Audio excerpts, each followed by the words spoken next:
I pushed open the door to the maternity ward with a sense of anticipation, only to have it crushed under the weight of the scene before me. There, in a room filled with the soft coos of a newborn, was Emily, my childhood friend, and Jack, the man I called my husband. Between them lay the undeniable truth, a baby, their baby. "Anna, you're here." Emily's voice was falsely cheerful. "Meet Ethan, our little miracle." The words hit me like a physical blow, yet I managed to find a smile. "He's beautiful, Emily. Congratulations." Jack stood there, a picture of conflict. "Anna, I can explain," he stammered. I held up my hand, stopping him mid-sentence.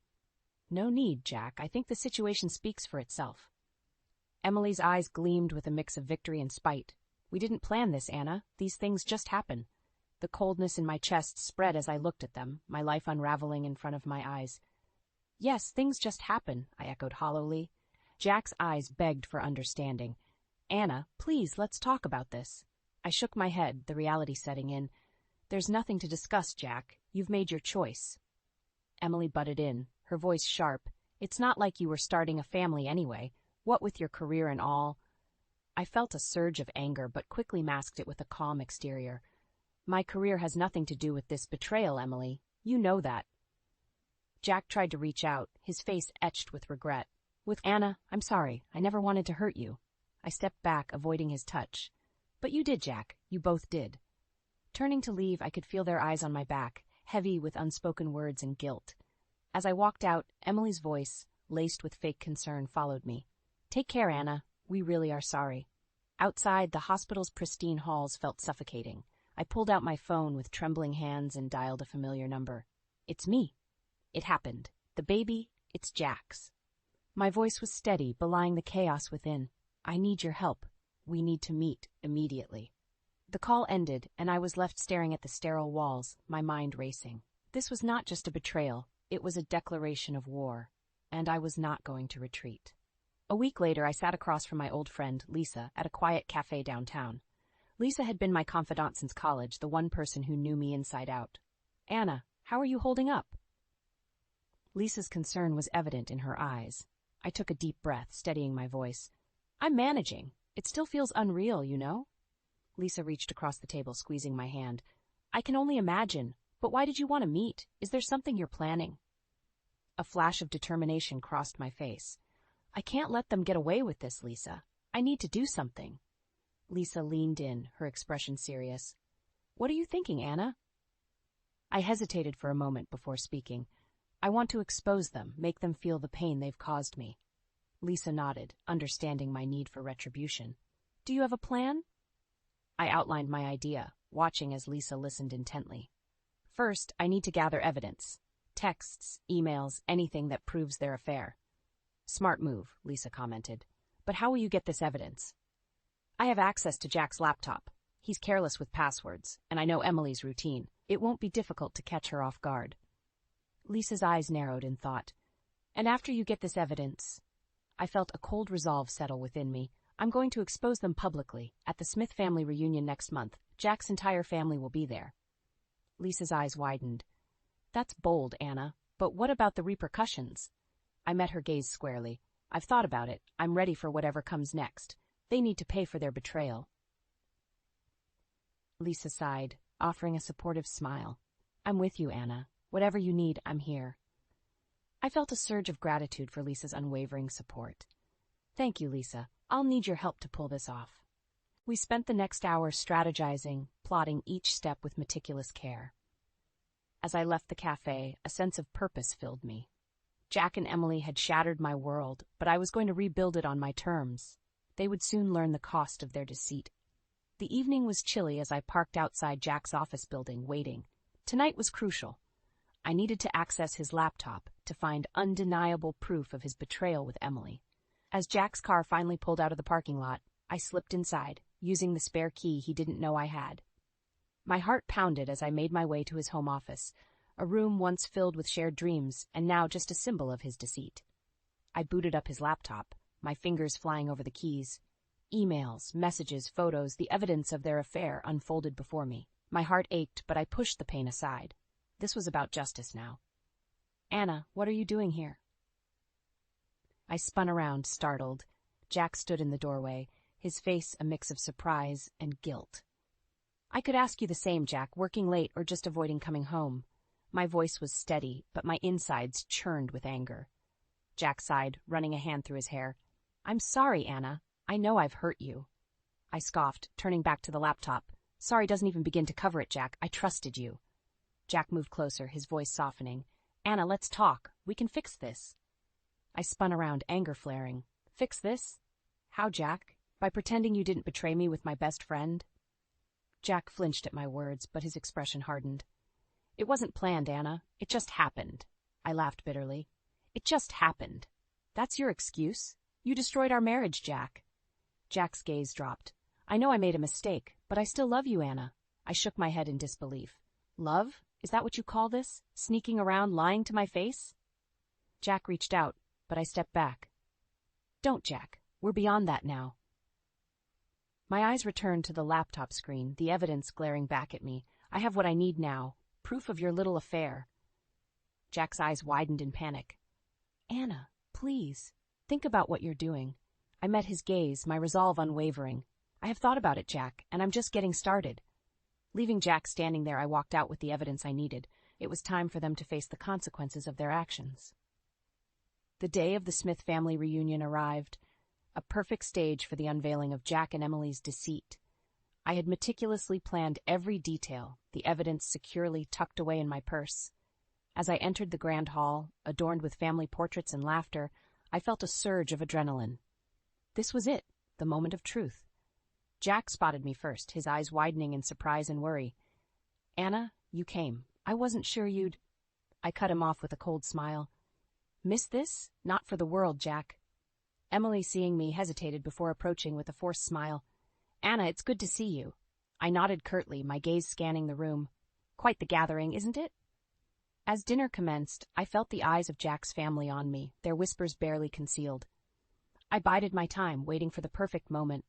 Finally, as the toast began, I stood, my heart pounding in my chest. "May I have your attention, please?" The room fell silent, all eyes on me. Jack's face drained of color, a silent plea in his eyes. But it was too late for pleas. "I have something to share," I began, my voice steady. "About Jack and Emily." A collective gasp filled the room as I pulled out the photos and messages, displaying them for all to see. The evidence of their affair, undeniable and raw. The reactions were immediate and varied: shock, anger, disappointment. Jack's mother looked like she might faint, while his father's face reddened in fury. Emily tried to interrupt, her voice shrill. "Anna, please, this isn't what it looks like." I turned to her, my gaze cold. "Isn't it? It looks like betrayal to me. It looks like my husband and my best friend stabbing me in the back." Jack finally found his voice, his tone desperate. "Anna, I'm so sorry. Please, let's talk about this." I shook my head, my resolve firm. "There's nothing left to say, Jack. You've made your bed, and now you can lie in it." The room erupted into chaos, family members voicing their outrage and disappointment. Jack's father approached me, his expression one of deep regret. "Anna, we had no idea. I'm so sorry you had to go through this." I nodded, feeling a strange sense of relief amidst the turmoil. "Thank you, Mr. Smith. I just thought you all deserved to know the truth." As I left the room, the weight of the past months seemed to lift off my shoulders. I had done it, exposed their lies, their betrayal. The path ahead would be challenging, but for the first time in a long time, I felt a sense of hope. In the weeks following the family reunion, the fallout from my revelation was more devastating than I had anticipated. Jack's family, once a pillar of support and pride, had shunned him, and Emily was now a pariah, her true character exposed. I sat across from Lisa at the same cafe where we had plotted our strategy, watching the ripple effects unfold. "They're getting what they deserve," I said, a bitter taste in my mouth. Lisa sipped her coffee, her eyes reflecting the gravity of the situation. "How are you holding up, though? This must be hard on you, too." I shrugged, my emotions a complex web. "It's a relief, honestly, but it's also empty. I wanted justice, and I got it, but at what cost?" Lisa reached over, her touch reassuring. "You stood up for yourself, Anna. Don't ever regret that." News of the scandal had spread like wildfire. Jack had been suspended from his job pending an investigation, and Emily's social circles had turned their backs on her. Their affair, once hidden in shadows, was now in the harsh light of public scrutiny. I learned from mutual friends that Emily had tried to reach out to me, but I had no interest in her apologies. She had made her choice, and now she was living with the consequences. Jack, on the other hand, had become a shell of the man I once knew. He called me repeatedly, leaving voicemails filled with apologies and pleas for forgiveness. But I couldn't find it in me to feel sympathy for him. He had broken the vows we made, the trust we built. One evening I received a call from Jack's mother. Her voice was weary, filled with sadness. "Anna, I just wanted to apologize on behalf of our family. We never knew about Jack's indiscretions. You didn't deserve any of this." Her words were kind, but they did little to soothe the pain. "Thank you, Mrs. Smith. I appreciate your call." As the call ended, I looked out the window, watching the world go by. The streets were busy with life, people moving on, unaffected by the turmoil in my world. I realized then that it was time for me to move on, too. I had gotten my revenge, exposed the lies and deceit, but holding on to the anger and bitterness would only poison me further. I made a decision that day. It was time to close this chapter of my life and start anew. Jack and Emily had chosen their paths, and now I was choosing mine, a path towards healing and hopefully happiness. Several months had passed since I had laid bare the truth about Jack and Emily. The once tumultuous storm of emotions had settled into a calm acceptance. I found myself in a new phase of life, one marked by self-discovery and rebuilding. Lisa and I met again at our usual cafe, a place that had witnessed the unfolding of my revenge, and now my renewal. "You seem different, Anna. Lighter, somehow," Lisa observed, her eyes searching mine. I smiled, feeling a sense of peace I hadn't known in a long time. "I am different, Lisa. The whole ordeal with Jack and Emily, it forced me to reevaluate everything. I've let go of the anger. It was consuming me." Lisa smiled back, visibly relieved.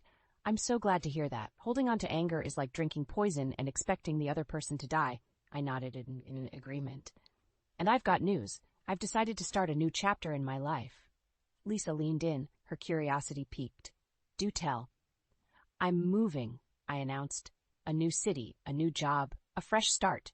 Lisa's smile broadened. "That's wonderful, Anna. You deserve all the happiness in the world." I sipped my coffee, feeling a sense of excitement for the future. "Thank you, Lisa. I'm looking forward to it." "Oh, and there's something else." "What is it?" Lisa asked, her eyes sparkling with anticipation. I hesitated for a moment, the words feeling surreal even to me. "I've met someone. His name is Michael. He's different, kind, understanding. We've been seeing each other for a few weeks now." Lisa's excitement was palpable. "Anna, that's amazing. Tell me everything about him." As I shared details about Michael, I realized how far I had come from the broken woman I was months ago. The pain inflicted by Jack and Emily's betrayal would always be a part of my story, but it no longer defined me. I had taken control of my narrative, turning a painful ending into a hopeful beginning. The sun set outside the cafe, casting a warm glow over the bustling city. Life moved on, relentless and beautiful in its persistence, and so did I, stepping into a future filled with possibilities and the promise of new beginnings.